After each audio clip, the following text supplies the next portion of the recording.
Prime Minister Imran Khan, thank you so much for speaking to TRT World. Let's get straight to it. How concerned are you with the deteriorating situation in Afghanistan? Well,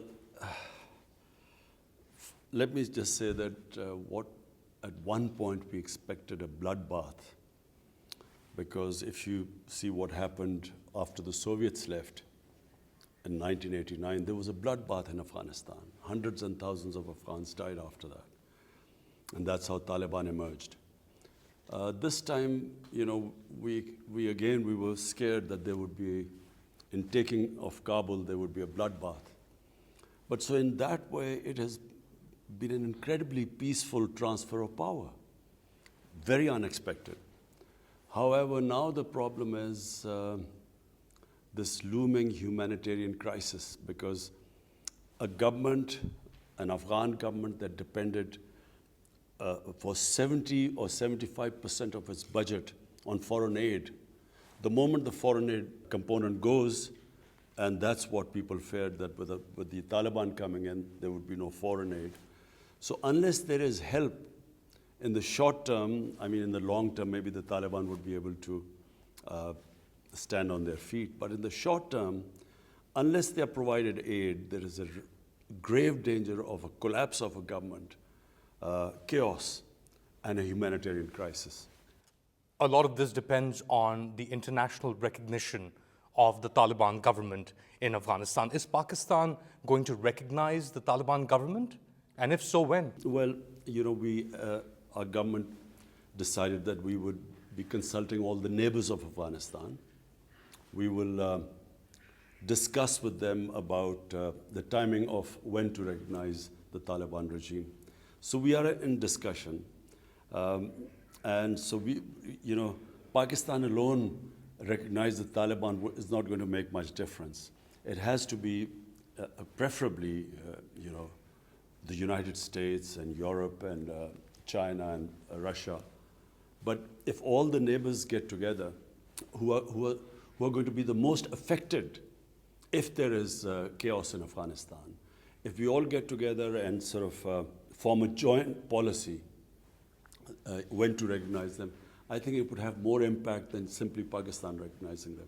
But it's a difficult position for Pakistan, because unless and until there is recognition of the Taliban government, humanitarian aid supplies, all the reserves that are frozen abroad for the Afghan government, they can't necessarily be released. The big question is, when is the United States going to recognize them?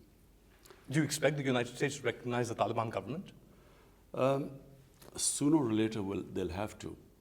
At the moment, as you can see in the Senate hearing, in the media, there is shock, confusion in the US. They are completely surprised by this outcome of, after 20 years, Taliban coming back again. And there is, at the moment, finding scapegoats. I feel very unfairly targeting President Biden. I think it's unfair because what could he do? Whenever a date of exit was given,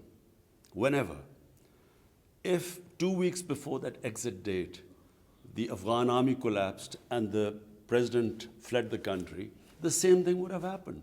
So, he was taken by complete surprise, and as was everyone else. But I think he's been very unfairly being targeted. And also they're trying to find scapegoats, one of them being Pakistan. And therefore, they're not in a rational mindset the way forward. But clearly, if the US does not defreeze their reserves, and the Afghan government collapses, and this goes into a chaotic situation, the biggest loser will be the people of Afghanistan. And the UN estimates that by next year, over 95% of the people will go below the poverty line. So therefore, they have to come up with a solution. They have to, sooner or later, think about the people of Afghanistan. And unless that happens, I'm afraid this limbo is, every day we are losing.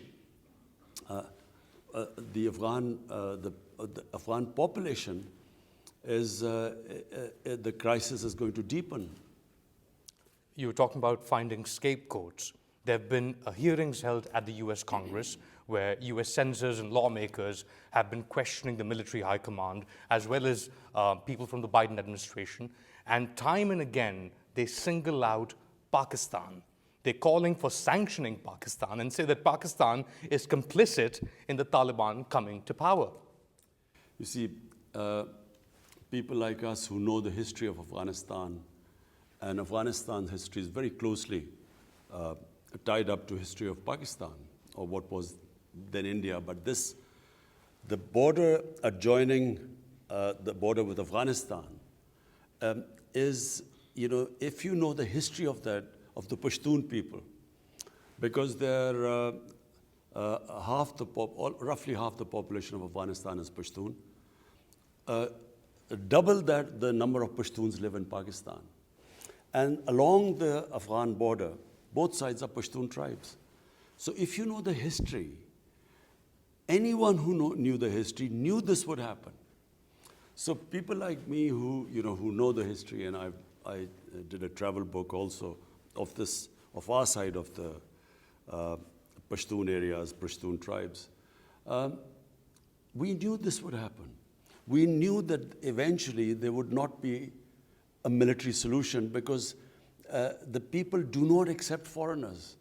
They have resisted foreigners, especially if they are not Muslims. And the Pashtun tribes might fight each other, but when a foreigner comes, they get together. And then the second characteristic of a Pashtun is that they seek revenge. If there's someone is killed in their house, they will seek revenge. And to seek revenge, they will join the militants. So on this side of the border, exactly the same thing happened when we decided to become an ally of the US. Because the Taliban were Pashtun, sympathies for Taliban not because of the religious ideology, but because of the Pashtun nationalism. On our side of the border, we had for the first time the Pakistani Taliban. And they called us collaborators and started attacking us, which is the TTP, the Pakistani Taliban. Exactly the same thing happened on the other side. The more collateral damage, the more drone attacks or aerial bombing, the more night raids where people were humiliated or killed, the more the militant ranks swelled. So the Taliban movement grew over a period of time. And by 2008, I went to the US. I addressed the think tanks.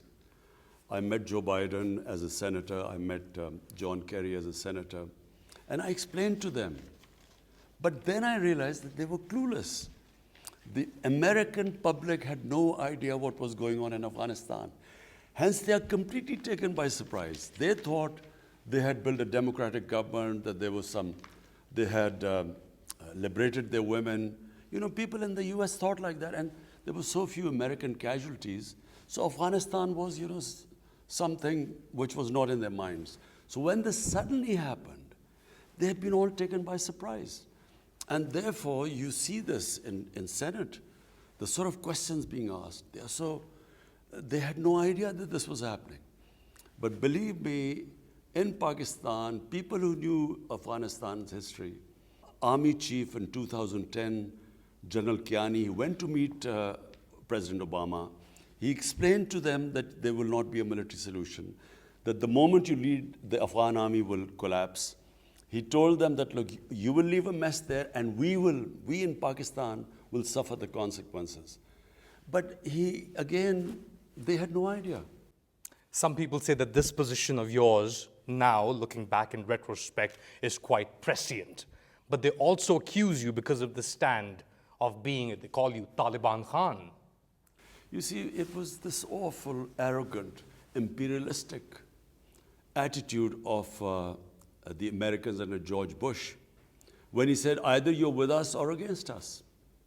After 9/11, this amazingly ridiculous statement, if you do not support our policies, you're against us. So therefore, if I did not agree with this military solution in Afghanistan, then I was pro-Taliban. And that's why they're all in a state of. Are you pro-Taliban? I'm anti-military solutions. I do not believe that the way to solve world's problems are using military means. I was against the Iraq war. If there's an objective analysis done about what has happened in Iraq, I even objected to my own country using military means, for instance, in East Pakistan, when we used military, to resolve the issue. I do not believe in military solutions. But in this case, I knew the subject much better than anyone in the US understood. So therefore, it was this amazing thing that, if you criticize the US policies, you were anti-American and you were pro-Taliban. And you didn't have to spend $2.5 trillion to get to that conclusion. Even I objected to Pakistan becoming involved in this war. We had nothing to do with 9/11. No Pakistani was involved. Al-Qaeda was in Afghanistan. We had no militant Taliban even in Pakistan. So what had Pakistan to do with this war, where a country loses 80,000 people? Our whole tribal belt was devastated. 3.5 million people internally displaced. We were called the most dangerous place in the world. Our economy went down. $150 billion lost to the economy. Our currency lost half its value in 2008. So, we paid a heavy price for this. But for what? And in the end, rather than being appreciated for making these sacrifices just because we became an ally of the US, to be scapegoated for this blunder in Afghanistan, I think that has been the most painful thing for us. Are you afraid now that because of this scapegoating and because of this revenge or animosity within the US towards Pakistan, that we or the Pakistanis will suffer more adverse consequences? I think whenever this anger goes and some rationality appears in the US, they start rational thinking about this. They will realize that how could Pakistan be responsible for this? Simply because how could 300,000 well-equipped Afghan army give up without a fight? And Afghans are one of the bravest nations in the world. Why did they not fight? It wasn't because of Pakistan. How could they give up to 60 to 70,000 lightly armed militia? If Pakistan was helping them, they appeared in Kabul on motorcycles without shoes. Compare them to the Afghan army. So if you do an analysis of why that happened, why did they not fight? The conclusion will be anything but Pakistan was responsible. The conclusion will be, number one, Afghans have always resisted foreign occupation. They're a very independent-minded people. They're basically a free nation, free-thinking people. Their culture is very democratic. So they do not accept foreign domination, number one. Number two, the way, I repeat, the night raids, the bombing from the air, you do not fight guerrilla warfare by bombing villages. So the collateral damage, then there was hatred against the Americans, and that hatred translated into more militancy, more people joining, and Taliban became a popular movement in the rural areas. So that was the reason why, in the end, they didn't win. It wasn't because of Pakistan. Now the Taliban is in power, and Pakistan is left behind once again to deal with the fallout of a hasty US withdrawal. Recently, you wrote in a Washington Post opinion piece that the international community will want to see the inclusion of major ethnic groups in the Afghan government. But I spoke to senior Taliban leaders in Kabul, and they say that there is no way that they will allow the inclusion of people like Hamid Karzai, even Abdullah, people that were part of the previous dispensation during which the Taliban lost a lot of their own people, families, and so on and so forth. So where's the disconnect there? What does Pakistan do if the Taliban refuses an inclusive government as Pakistan and the international community has been pushing? Look, from Pakistan's point of view, when we say an inclusive government, we recognize, and everyone recognizes, even the Taliban would recognize, that Afghanistan is a multi-ethnic group. Pashtun are around about 50% of the population. Then there's a big Tajik minority. Then there are Uzbeks. Then there are Hazaras, and other smaller minorities. So, an inclusive government means a stable Afghanistan. So people who are interested in the welfare of the people of Afghanistan, who've been through 40 years of conflict. So anyone who feels, wishes them well, would want a stable Afghanistan, and a stable Afghanistan means an inclusive Afghanistan. Yeah, but the Taliban then turn around and say that you are interfering, Imran Khan is interfering in the internal affairs of Afghanistan by pushing for an inclusive government. So let me clarify. Number one, as a well-wisher of Afghanistan, we would want them to be stable and have an inclusive government. Now, what sort of inclusive government should not be dictated to the Taliban government? Because that is interference. If you say, pick so-and-so and so-and-so and take names that you must include them, that is interfering in their internal affairs. And I would imagine that they would resist that. Because remember, Afghans are independent-minded people. There's no, the idea that anyone can control them from outside, whether it is the US or it is Pakistan, it is a fantasy. It cannot happen because that's their history. So we can just, as well-wishers, suggest that there should be inclusive government, which they too agree. What should not happen is they should be dictated that, look, includes A, B, and C, and that would be interference. It's a fractured society, Afghanistan. It's a fractured polity, especially with various different groups of the Taliban now inside the country, in Kabul, in power. They can't even communicate with themselves. Do you think they'll be effectively be able to communicate what they want, where they stand, and where they want to take Afghanistan to the international community? Look, I think... And also tying in with Pakistan, because Pakistan, or the international perception is that Pakistan controls the levers of the Taliban. They control the Taliban. Look, again, people don't understand the Afghan character. You cannot control people of Afghanistan.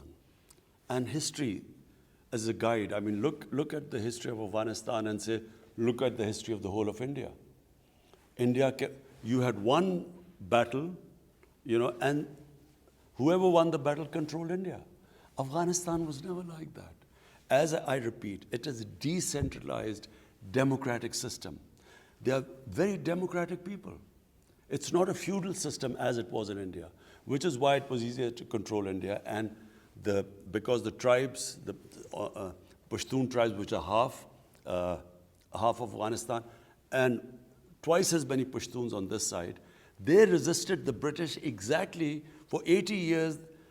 The British controlled the whole of India, but the Pashtun areas, the tribal areas, there was resistance throughout the 80 years of British interaction with them. So therefore, Afghanistan cannot be controlled from outside. It is a very difficult situation which they are in. Anyone who takes power after 20 years of fighting, civil war, people think they have given a lot of sacrifices. So now to come into power and then even dealing with your own people, forget about including other people who were not part of the struggle. Even dealing with your own people, I would imagine, is a pretty difficult situation right now for Afghanistan, for the Taliban government. So therefore, if you're asking me what will happen, I don't know what will happen. I pray, that's all we can do. We pray that after 40 years, the people of Afghanistan would have peace and stability. But I don't know what will happen. How would you define the US-Pakistan relationship as of now? I think, well, we're talking with the US. We're constantly in touch with them. Our security, our head of intelligence is dealing with them. Our foreign minister is dealing with their foreign secretary. But the president hasn't called you up. No, he hasn't, but it doesn't have to be like that, I mean... Why is that? The the president or the heads of state, I mean, when they talk to each other, basically it's a formality because all the homework is done by people below. So it's not necessary. It's not necessary for the most powerful man in the world to call the Prime Minister of Pakistan, who is at this moment one of the most critical people as far as Afghanistan is concerned? You see, I repeat again, I think right now President Biden is under a lot of pressure because, You almost seem sympathetic. Sympathetic because, he is being criticized for the awful airport scenes. But, my contention is, how could he predict that 2 weeks before the exit, the president would flee the country and the Afghan army would collapse? We couldn't predict it. Taliban couldn't predict it. So how could he predict it? So therefore, those awful airport scenes, they have caused such a sort of incredible reaction in the American public. And of course, then Taliban taking over. So therefore, he's under severe criticism right now, which I have sympathy because, we sort of, in our position, when you are under a lot of public pressure and media pressure.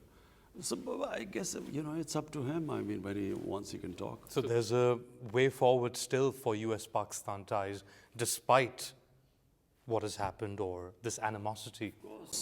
Of course, I mean, the US-Pakistan ties have been, over 50, 60 years since Pakistan became part of SEATO and CENTO, and then in the Cold War we were with the US. Ties go up and down, you have your highs and lows. But I think on Afghanistan, it is critical that US now plays a part. Because, look, they were there for 20 years. And if there is a mess, they wash their hands of Afghanistan, it will become a repeat of 1979 when the Soviets, when they left and the US left. And look what happened to Afghanistan after that. The bloodbath that took place, over 200,000 Afghans died in that, and there was total chaos in Afghanistan. So the last thing for anyone, most of all us, we neighbors will be affected. Others around Afghanistan, all the other neighbors will also be affected. But then US, what will it have to show in the end? That after 20 years, spending over $2 trillion, hundreds and thousands of Afghans died in this time. What will they have to show if there's chaos there again? And then in chaos is where the international terrorists found a safe haven. In the past month, actually in about 40 days, since the Taliban walked into Kabul, there have been 24 attacks on Pakistani security personnel inside Pakistan, in the border areas and settled areas. Around 100 Pakistani security personnel have been killed in these attacks, which have been claimed by the Tehreek-e-Taliban Pakistan, or TTP. Is Pakistan facing another or renewed attacks by the TTP because of the emergence of the Afghan Taliban in control now in Afghanistan? What happened was that in Pakistan in 2014, our security forces did a big operation, and this was in North Waziristan. And the TTP, the Pakistani Taliban, who were doing terrorist attacks within our country, they were pushed out. And they then went into Afghanistan. And I'm afraid not only were they helped by the Afghan intelligence agencies, but they were also helped by RAW, the Indian intelligence agency. And they then used them to conduct attacks within Pakistan. But these attacks dropped significantly over the past few years. Yes, they did drop, but they attacked through TTP, they attacked the Chinese nationals who were working in Pakistan. And they also conducted a series of attacks in Balochistan. So since in the last 40 days, there has been an increase. And we fear that... Are you concerned about that? Up to a point, not that much, because we have very disciplined security forces who are very experienced now. Over 15 years, Pakistan got more experience than probably any other country in dealing with counterterrorism. And we have, as the world knows, one of the best intelligence agencies in the world. So we are confident that we'll deal with it. Problem right now is that with people, we had about 250,000 people come into Pakistan from Afghanistan. And amongst them, we fear that they have been members of TTP who were in prison in Afghanistan who were released. Even ISIS, we feel that they have, amongst these 250,000, few have come inside. So, that's where the problem was because of the sudden takeover of Taliban and the influx of people either going out of Pakistan, using Pakistan to go on other destinations, or simply people who have come in. So, that is a concern temporarily, but I think we will be able to deal with it. You don't think the Taliban taking over in Afghanistan will become like a beacon, a rallying cry for all these groups, especially TTP, which is ideologically aligned with the Afghan Taliban, not so much with ISIS Khorasan? You see, the difference is that there's a Muslim government in Pakistan. So what are the Taliban waging a war against? In Afghanistan, they declared jihad because they said it's a foreign government and its collaborators.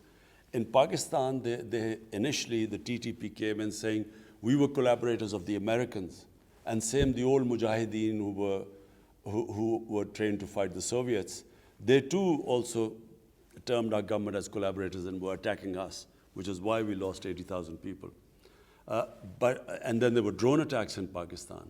And you stood up against those drone attacks. You, in fact, held rallies to stop the NATO supply line going from Pakistan into Afghanistan. You, of all people, should know more about this.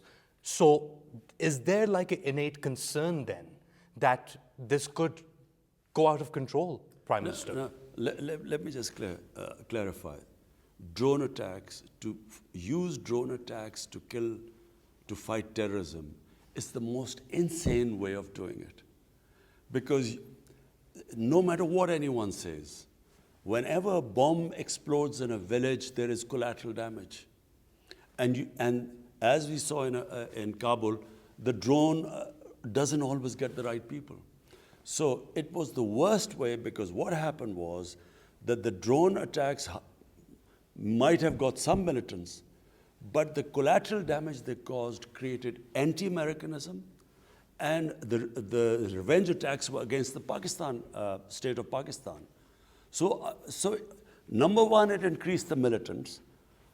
The number of militants grew because anyone who in a village when the bomb exploded, when they lost people, their relatives, they then joined the militants. So the ranks of the militants spread. And it was completely counterproductive. And we bore the brunt. Pakistan bore the brunt of the fallout of the drone attacks in Pakistan. So therefore, now there are no drone attacks because at that time they called us collaborators. Now it's not the same case. And therefore, the motivation, why would they attack the state of Pakistan? Whereas then they could give some justification. You're not concerned. No, I don't think so. That the success of the Afghan Taliban movement in taking over Afghanistan, defeating the greatest military in the world, the Americans, will not have a spillover effect or will not inspire similar like-minded groups in Pakistan? I think, it's completely different. What was happening in Afghanistan and in Pakistan now is completely different.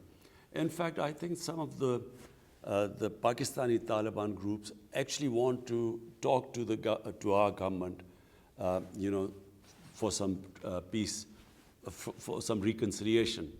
And we are in talks with some of the groups. What we hope is that this The TTP, are you in talks with the TTP? With some of them, yes. You see, So- there are different groups which form the TTP. Yes, so we are in talks with some of them. On surrendering or reaching Yes, on a reconciliation process. Is the Afghan Taliban helping you in this process? In the sense that they are The talks are taking place in Afghanistan. In that sense, yes. So there is some sort of negotiation or talks underway between Pakistan and the Tehrik-e-Taliban Pakistan or some groups of the TTP to lay down their arms. Yes, and then we forgive them and they become normal citizens. This is quite a revelation, Prime Minister Imran Khan. So you are expecting some sort of agreement or some sort of deal to come out or emerge between the TTP and the government of Pakistan? Yes, I repeat, I do not believe in military solutions. I'm anti-military solutions. So I always believe that, as a politician, political dialogue is the way ahead, which I always believed was the case in Afghanistan. So why is the with TTP US. attacking Pakistani security forces if they're talking to you and trying to reach a negotiated settlement? I think that was just a spate of attacks, but we are talking. We might not reach some sort of a conclusion in the end, a settlement, but we are talking. We are also talking to the Baloch militants. We're trying to also talk to them and have some sort of political reconciliation with them, those who are willing to reconcile. You mentioned India and the role of India that Pakistan says was instrumental in carrying out attacks in Pakistan. There's been a lot of disinformation emanating from Twitter accounts or social media accounts controlled or being operated from India. Recently at the UN General Assembly, you said that there is a war against Muslims in India, including in Indian-administered Kashmir. If this is the case, what can Pakistan do to raise this issue, to contain this war against Muslims in India, as you say it? Look, what do human right groups do? They raise the issue at all levels and build pressure finally to fight these human rights which are being abused, not just of Muslims in India, but specifically what is happening in the Indian-occupied Kashmir.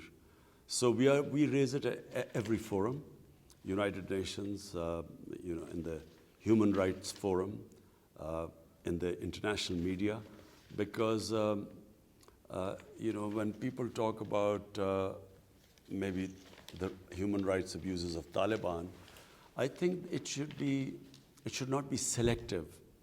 They should also talk about what is happening in Kashmir, where about 900,000 Indian troops have basically put 8 million Kashmiris in an open prison. So therefore, I feel that it should be even-handed. When human rights are selectively talked about, they lose their credibility. I feel very strongly that the world, the international community, should, and the countries, the powerful states, should talk about what is happening to the people of Kashmir. And that's it, lip service on talking about people of Kashmir? That's how pressure is mounted. In East Timor, there was... But now the Indians are part of the Quad. They were hosted by, Narendra Modi was hosted by Joe Biden, and they're forming an anti-China bloc. And India is one of the critical components of that. So my two observations. One, that when people who you are allied with, you ignore the human rights abuses, and you only worry about the countries who you're opposed to, and you mention their human rights abuses, you lose your credibility in that. Secondly, my observation is that in trying to form these blocs, the last thing the world wants is another Cold War, because we saw the Cold War between the Soviets and the US, and the world sort of being divided into two camps. I wish this does not happen again, because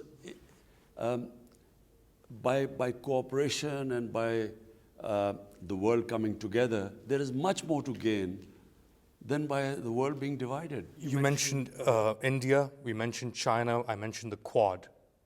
CPEC, the China-Pakistan Economic Corridor, is a critical part, not just for your government, but the government before this as well, to bring Pakistan or get Pakistan into an economic development mode. There has been some, for example, contacts between Pakistan and China. Over the past 20 months, since you last spoke to President Xi Jinping, that was in February 2020, have you had conversations with high-level Chinese since, including the president? I have spoken to the Premier, Premier Lee, almost, I think, 3 times since then. The thing is, President Xi right now has not, since the outbreak of COVID-19, he's restricted his movements. Otherwise, he was due to come to Pakistan. So he hasn't been anywhere out of China right now. And I think we are soon about to have a meeting. I'm supposed to have a meeting with President Xi in coming days. Our relationship with China is strong. It always has been very strong. Pakistan-China relationship goes back 70 years. And through all ups and downs, basically this relationship has withstood the test of time. So you're positive that despite the slow progress maybe of some CPEC projects, it's all good as far as Pakistan-China? Yes, we just had the JCC meeting recently, and it's heading in the right direction. Unfortunately, COVID has caused huge disruptions in the world, and especially in our communication. I was supposed to go to China. President Xi was supposed to come here, but all that got restricted because of COVID-19. Finally, you're talking about major disruptions in the world. The dollar hit 172 to the rupee, or rupee hit 172 to the dollar. The price of oil per liter in Pakistan is now at 127. Your government just increased those rates. Is Pakistan facing an economic crisis? It's not Pakistan. COVID-19 has disrupted supplies all over the world. Commodity prices all over the world have gone up. In fact, Pakistan is still cheaper than other countries. But is Pakistan hurting as a result of it? Like most developing countries, in fact, developed countries too. In fact, look what's happening to India. India, there's massive increase in poverty because of COVID-19. So Pakistan also has been affected by the rise of commodity prices. So the rise of prices, inflation in Pakistan is basically imported inflation. Oil prices have almost gone 80% in the past 5 months. So Pakistan imports oil. Then, unfortunately, we had to import wheat, and wheat prices have gone up. All commodity prices have gone up. Palm oil, which is 70% of we consume in Pakistan, is imported. And so that doubled too. So we imported this inflation into Pakistan, which obviously causes people problems. But this is temporary. We feel that with the resumption of the supply lines, things will settle down in a few months. But the opposition disagrees. It says that your government is incapable of coming out with a proper fiscal policy because you've changed finance ministers or people in charge of the finance ministry multiple times. What else would the opposition say? They're such a motley lot. They're fighting for their survival. They're deeply divided. They're facing massive corruption charges. In fact, this country would have been in a different phase of our evolution had it not been for the 30 years of plunder by these two families. They're not political parties, they're family limited companies. They're just two families which plundered this country. And so they're in disarray right now. And therefore they pick on anything. They don't realize that this country coped with the COVID crisis better than almost any country in the world. We were in the top 4 or 5 countries which not only saved our people from COVID, but we also saved up people from the economic disaster, which when you shut down your economy, you create massive poverty. We are one of the few countries which navigated between the two. And mashallah, thanks to the Almighty, very successfully. So now they have to pick on things. I mean, that's the role of opposition. But I would imagine they're pretty desperate right now. Prime Minister Imran Khan, thank you so much. Thank you. Thank you.